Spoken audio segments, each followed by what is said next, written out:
Well, good morning, everyone, and thank you all for having me kick off your session this morning. As previously introduced, I am Ebony Webber, the Chief Operating Officer with Minorities in Agriculture, Natural Resources, and Related Sciences. I have been with MANRRS for 18 years this year. This has been my only job out of college.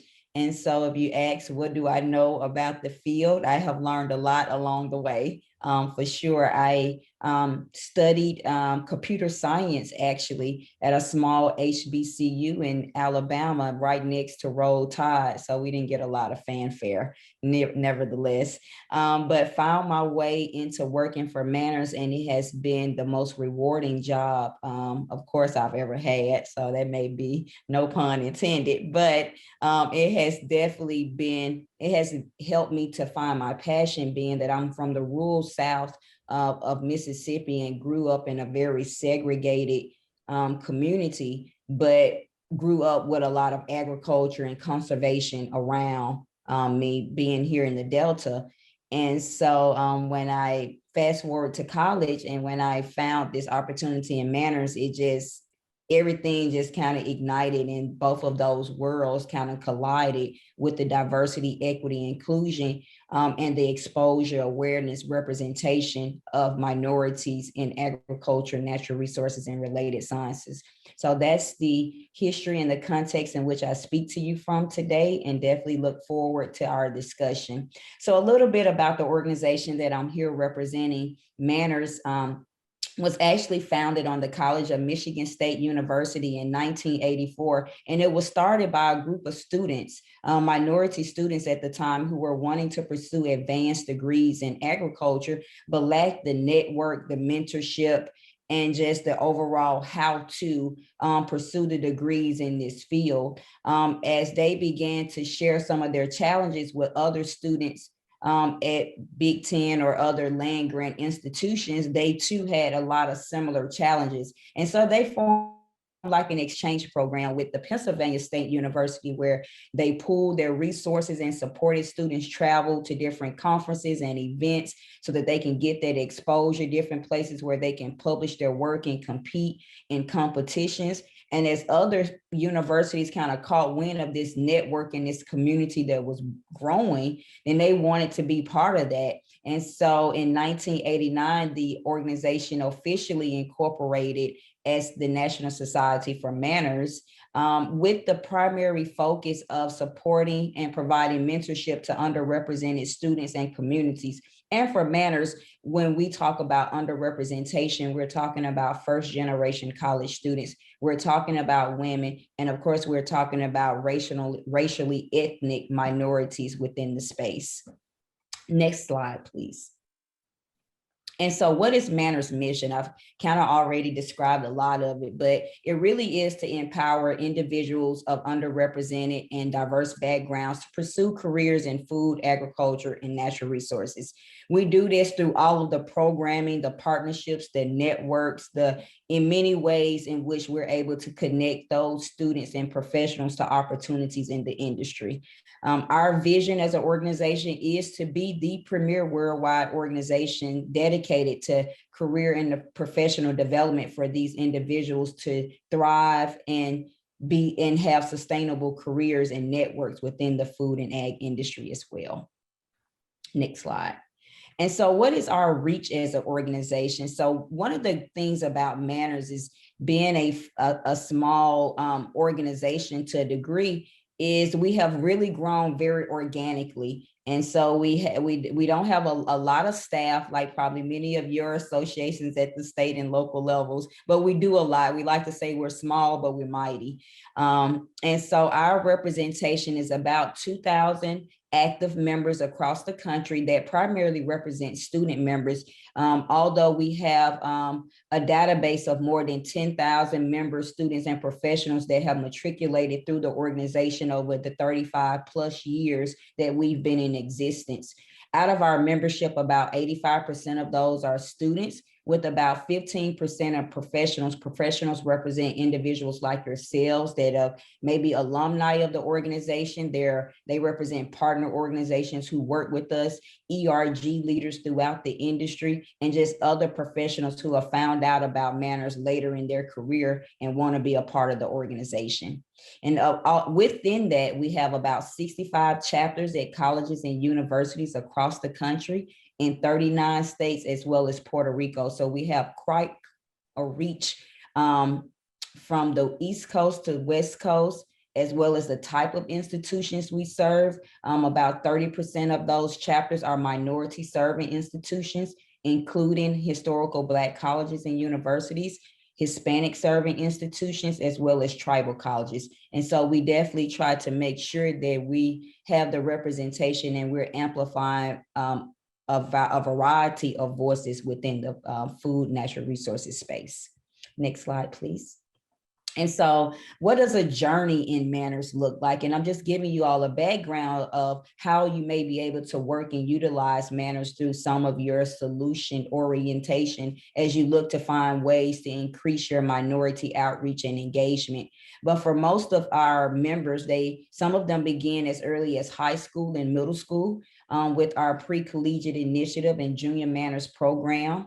And that journey looks different depending on if you're undergraduate, graduate, and of course beyond for professional. So we like to say that you can be a member for life in MANRRS. There is no finite time of membership. There is no graduation period. That once you're connected and you establish a network, we like to call ourselves a family. Once you're in the family, then you're in it for life. And so a lot of the individuals that are still a part of the organization has quite a tenure in terms of participation with the organization. And these are just competencies that we focus on as they matriculate through from high school to undergrad, grad, and so forth. Next slide, please. And so just lastly, just to kind of wrap up how partners work with MANRRS, given NASCA and how we're here today, is one of the things we do is provide leadership and career development for MANRRS members. So bringing in subject matter experts such as yourselves to come and talk to students and professionals about careers or some of the topical issues or trends that are happening in the industry. Partners are able to obtain sustainable career connections with academia networks. And so as you think about partnerships and research and other areas that you may want to partner beyond just student recruitment, I talked about the 65 colleges and universities that we have partnerships with that of course come with faculty and administrators and deans and graduate assistants. And so there's a lot of networks that can be established through a lot of those relationships that we have. There's also the interaction and mentorship. So with students and professionals, there's an opportunity for them to connect. You can connect with other peers in the industry, as well as making sure that you can connect with students too. As you look to build also a more diverse network. I think that's the other great thing about MANRRS, as I talk about that being a twofold benefit for students and professionals. It allows you to develop a preferred access or pipeline to scholarships and internships. So if you're looking for, starter ways in which you can kind of begin to get some of your diversity, equity, and inclusion programs or projects, initiatives off the ground, those are some great ways to kind of begin to build those relationships. And then lastly, just improve your employees' cultural awareness through experiential learning and exposure. Next slide. And so now we're about to get into the good stuff. So that's a little bit about MANRRS, and hopefully I didn't bore you too much with that, but those slides will be made available for you if you want to preview them in more details. So today we're going to be discussing just a few guidelines in terms of throughout my session, as well as through the other speakers. As one is, today you may be hearing some new ideas. And so making sure you can try on different ideas, opinions, and points of view to be able to try to see some of these examples through others' perspectives. And know that it's okay to disagree. I know we live in a society that tells us we all must agree on everything, but here it is okay to disagree, but know that we're going to do so respectfully, and also knowing that sometimes that disagreement brings some uncomfortableness, and that's okay, because the only way we're going to grow is sometimes when we're uncomfortable. So learn to sit with some of that uncomfortableness, and it's okay to disagree. So if you hear something here today that you don't agree with, that's okay. And we all are going to grow from those conversations that sometimes arise from disagreement. And know that it's not okay to blame, shame, or attack. So we're not here to judge anyone for their beliefs or their values. We're not here to project our beliefs or values onto others. So that's not what the conversation is about today. It really is just a conversation. And know, again, that we're gonna be in this space respectfully. And the purpose of this session is to practice self-focus. So it's not, again, about us dictating what you should be doing, but more so about a self-reflection about what your individual journey is, and then cascading that out to your staff, your team, your organization. But everything, we like to say, inclusion starts with I. And so it's all about what you can do as an individual. And notice it's both process and content. So it's, I always say it's about what you say and how you see it. And so making sure that we notice that there are some good intentions, some well-intentioned moments that sometimes have negative impacts, but we have to understand what those are rooted in. And so we're going to practice both and thinking. And so, you know, if there's a comment made or a comment typed in the chat, instead of rebutting a guest's comments or thoughts, we're going to both and their comments. So yes, and Ray, and then you can add to their point versus demeaning it or diminishing it. Also, just again, be aware of intent versus impact. So sometimes we may intend to say something and be well-intentioned, but it still can cause harm to an individual. And also, this is a safe space to be able to share your ideas, your thoughts, your opinions, but be mindful that it is being recorded. So next slide, please. And so I just kind of wanted to reiterate some of the concepts that you may hear today in terms of some of the key words around diversity, equity, inclusion. And I love the visual images. I'm a visual learner, so sometimes it helps to see these words in action. And so the first one is about reality in terms of the difference from what we think is there and what is there. And from this depiction, it shows some of the realities for individuals that may be within our environments, within our communities. So in this environment, one gets more than is needed, and on the far extreme of that example is someone is not getting enough of what they need. And this is a visual depiction of that.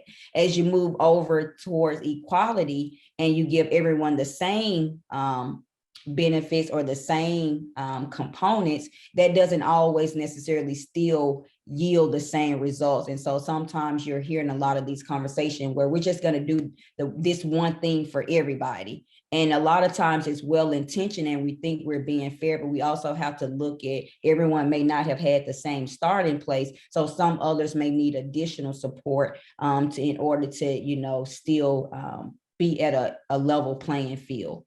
And then you start to move into what is equity. And equity is everyone gets what they individually need to feel supported. And so I love the visual there. Is, of course, the shorter person is able to get more more boxes in order for them to be able to see. And then justice, as you can see, is just removing the barrier altogether. Is there is no gate, so there's nothing that's causing an inequity that may need to be addressed. And so I think this is a great slide. I actually got this off LinkedIn and used as an example, but again, a great visual depiction of what these words that we often use a lot: equality, equity, justice, reality. And reality is a new one for me, but definitely the latter are terms we typically use when we're talking about these discussions. And so next slide, please. And so what is the outlook and the vision for your organization. So why are you here today? Why is this conversation important to you? And I think as you tend to be a part of a lot of these conversations, a lot of times we leave with not action items and things that we can do. So hopefully these are some tangible takeaways for you today. So one is defining what diversity means to your organization. I think I talked about what diversity means for our organization as an organization focused on minority. We focus on women. We focus on first generation college students. We focus on racial, ethnic minorities. But for your organization, they may look different. You may need to have more women. You may need to have more racial minorities. You may need to have more men, just depending on what your organization needs. And so there's no one size fits all. There's no one strategy that's going to work in Mississippi that's going to be the same that's going to work in Illinois or even California. And so making sure that you take time to understand what diversity means for your state, for your community, for your organization, and then go out and increase the representation that you're looking to increase. One of the goals could be is to ensure that your makeup of your workforce, your programs, those that engage with your organization, that the representation somewhat mirrors that of the U.S., where 40% of the U.S. is minority based and or minoritized individuals. And so within that, ensuring that your workforce has it, a goal of 40% representation. Your programs have a goal of at least 40% representation. So you can begin to benchmark towards what national representation looks like. The next point is increasing representation of all underrepresented groups in your organization. So again, I talk about what we focus on, but again, they can be for your organization, people with veteran status, people with different abilities. And so again, just making sure that you're looking at those various components of diversity and not necessarily on just gender or on just race, but there's, of course, the intersectionality of these different individuals as well. And then lastly, dispelling myths. And I think this is a big one, that BIPOC, and BIPOC is Black, Indigenous, and people of color, and women are not interested in natural resources and conservations. And so I have heard that so much, there are not enough, and there aren't enough, but there are some out there. And so we just have to be intentional about where we look and where we establish relationships in order to begin to create the pipeline and the cultures that would attract these individuals to our organizations. Next slide, please. And so what are some of those barriers? On the right slide, yes.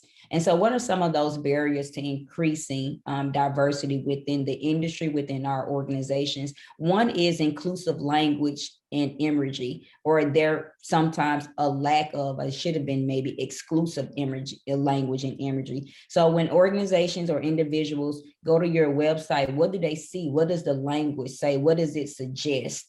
When they look at your brochures or some of the individuals that may participate in your program, what does representation look like? And know that these sudden cues may be sending subtle messages to those minoritized groups that maybe there's no space for me here, or maybe there's a reason why there aren't individuals here that look like me. And so I think we have to be mindful of what those images and language project to individuals who may not be like ourselves. So making sure you take a look at how you show up in these communities online, in your brochures, on paperwork. Also, we know that discrimination and stereotypes are real. And so these are other ways in which that increase barriers for individuals to really get into the industry and break into these networks. So making sure that you are doing things to address some of these issues.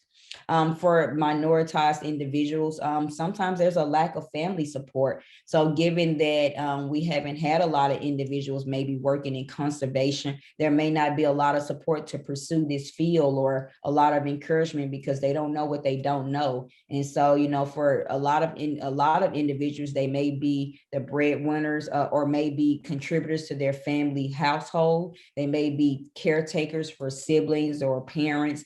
And so not having that lack of support could definitely be defining and hugely influential in some of those individuals.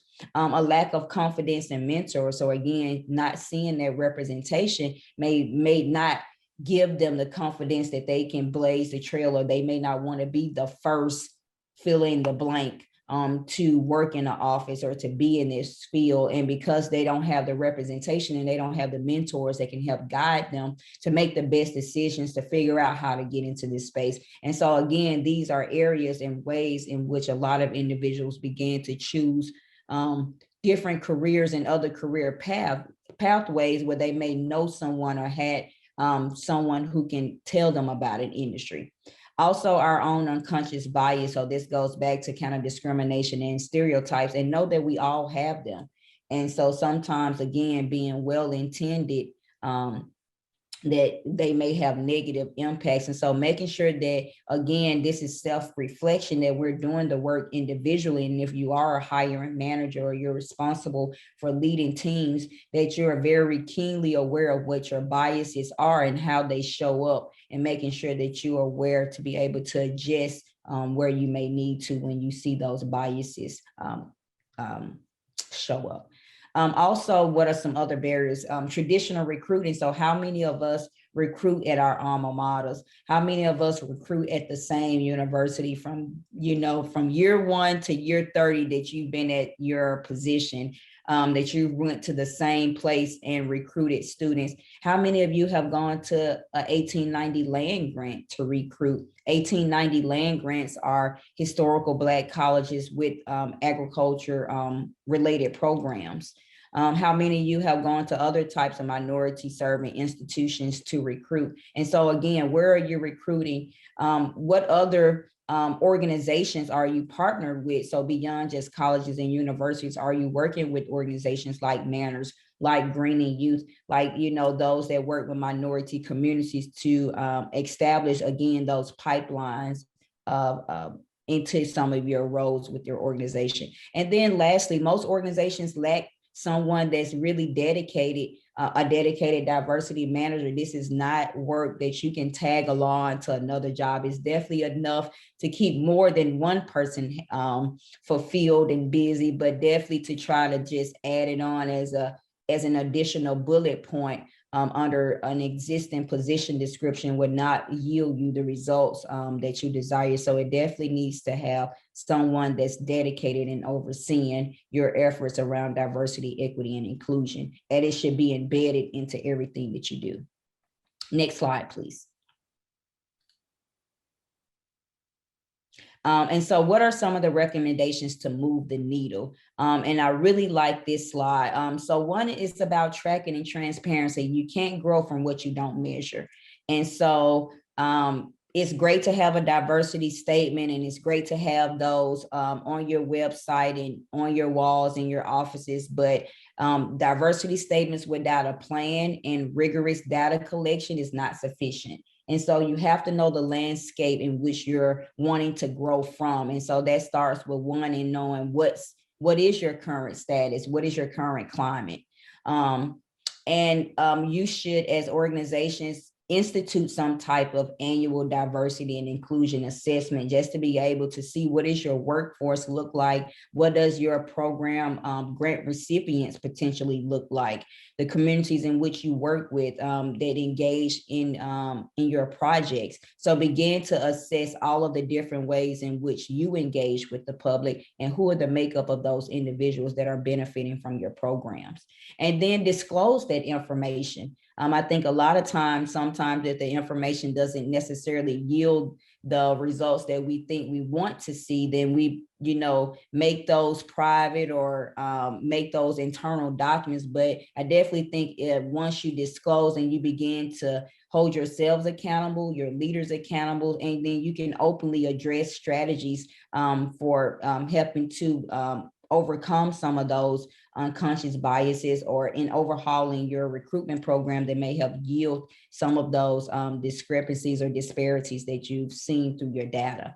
And that moves us through accountability. And so again, making sure as organizations that you're integrating those goals that were probably exposed through your data collection into your performance evaluations and grant making. So how do you begin to make this a priority in your organization? You have to put your money where your mouth is. And so, you know, requiring the suppliers you work with to have diversity goals, including making sure that the grant recipients you work with have, you know, diversity and inclusion goals built into their program. So this has to become embedded into everything you do and not an additional thing that you do.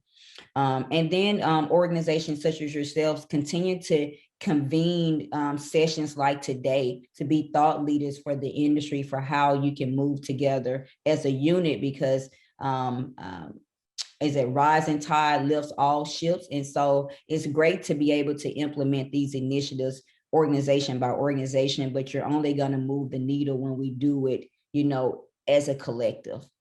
And what are some resources? So one is making sure you have to increase resources in order to increase diversity, in order for diversity initiatives to work. So this can't be a volunteer thing. This can't be, let's just see what's left over. It has to have a dedicated budget, individuals, and resources in order for this to work. And then that goes back to the provide sustainable funding. So it has to, again, be a line item. It has to be a priority in order for your goals and initiatives to have the substance behind it in order for it to work. So next slide, please. And so how do specific organizations show that they have a focus on D&I? So these are just some examples. Many of them partner with identity-based organizations, so such as MANRRS, such as Green and Youth, such as SACNES is another that you all may be familiar with as well. Incorporating DE&I into your onboarding process. So when you bring new individuals on, what does that first week look like? What is the first month, the first 6 months, the first year? And so making sure you have a very inclusive onboarding process that may have some one-on-one mentorship time, that may network those individuals with your ERGs or other groups that serve your minority or diverse employees within your organization. And so making sure they have someone that they know that they can go to if they have questions. And so this goes back to D&I and recruitment. And so I talked a little bit about that already in terms of diversifying where you look for talent. And if you go to where you've always gotten talent, then you're probably going to get the same results. And if it's like many in the conservation industry and as well as agriculture, it may not be as diverse as we want it. And so making sure that we're examining our policies, procedures, and initiatives. Again, everything that you do, sometimes even well-intentioned, we may put barriers in place for individuals to access our programs, to obtain funding from our organizations, to make it, to show up to our events and meetings. And so just making sure, you know, why do we do things the way we do, and start to look at what is a nice to have and what's a must have. And are those nice to haves being confused for must haves, and then creating barriers for individuals. What does after 5 look like? A lot of times, as me being a woman of color, I can definitely go to work every day, and I'm from a very rural town, so I can do that well. But after 5, you know, where do I go for dinner? You know, where do I go for church? Where do I go to get personal products, or, you know, or any of those other things, or hair care products? So what does life look like after 5, and how are we helping individuals adjust, especially in communities that may not be as diverse? So how do we show up again for those individuals?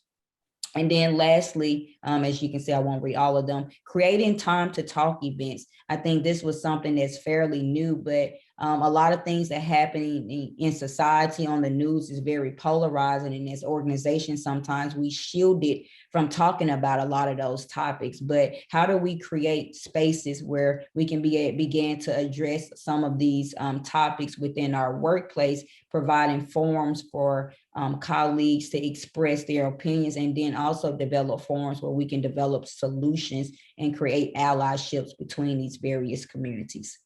So next slide, please.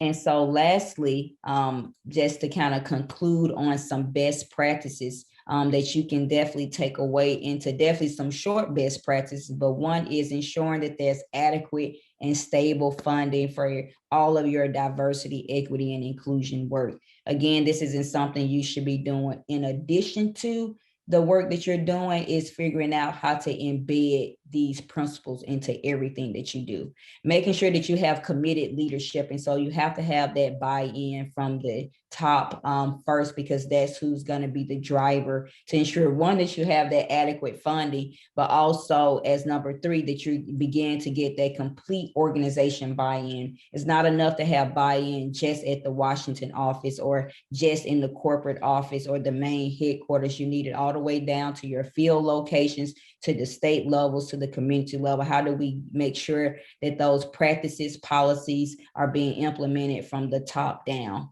And being able to communicate with individuals and groups across race, class, gender, and cultural lines. So again, increasing our expansion of what we see diversity as, and making sure that we're able to speak to each of those.